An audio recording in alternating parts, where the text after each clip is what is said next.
அன்னதானம் இருக்க அது நம்ம அறிந்தோ அறியாமலோ செஞ்சோம்னா அது நம்ம வாழ்க்கையில் நமக்கு ஒரு மிகப்பெரிய வெற்றியை, மேன்மையை, ஆபத்து காலத்தில் உதவியை தரும்.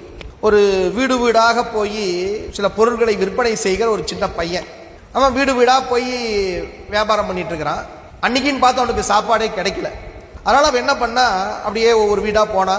ஒரு வீட்டில் ஒரு சும்மா இருந்தாங்க, அவங்களும் ஏழை, பார்த்தாலே தெரியுது. சோறு கேட்கலான்னு நினைச்சான், ஆனா மானம் தடுத்தது. என்ன பண்றது, சரி வேண்டாம் அப்படின்ட்டு, அம்மா கொஞ்சம் தண்ணி கிடைக்குமா அப்படின்னு அந்த அம்மையார் கிட்ட கேட்டான். அந்த அம்மையார் அந்த பையனை பார்த்தாங்க, அவன் கண்ணில் பசி தெரிஞ்சது. உடனே என்ன பண்ணாங்களாம், அவங்க வீட்லயும் ஒன்றும் இல்லை. அந்த அம்மா என்ன பண்ணாங்க, இருக்கண்ணா வரேன் அப்படின்ட்டு உள்ள போய் ஒரு டம்ளர் பால் இருந்துச்சு, அந்த தண்ணிக்கு பதில் ஒரு டம்ளர் பாலை கொண்டாந்து கொடுத்தாங்க. குடிடா கண்ணா அப்படி கொடுத்தாங்க. அந்த பையன் வாங்கி குடிச்சிட்டு அவனுக்கு அப்படியே கண்ணில் தண்ணி வந்துருச்சு. நம்ம பசியோடு இருக்கிறத அந்த அம்மா புரிஞ்சுக்கிட்டாங்க.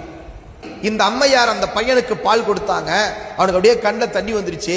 அம்மா நன்றி அப்படின்னா. உடனே அந்த அம்மா சொன்னாங்க, சிவசிவா அதெல்லாம் ஒன்றும் தேவையில்லைப்பா, இது இறைவனுடைய கருணை, போயிட்டு வா அப்படின்ட்டாங்க. உடனே அந்த பையன் போயிட்டான். காலம் உருண்டோடியது. கொஞ்ச நாள் கழித்து அந்த அந்த பையன் அப்படியே மெல்ல மெல்ல மெல்ல படிச்சு மிகப்பெரிய டாக்டராக மாறினான்.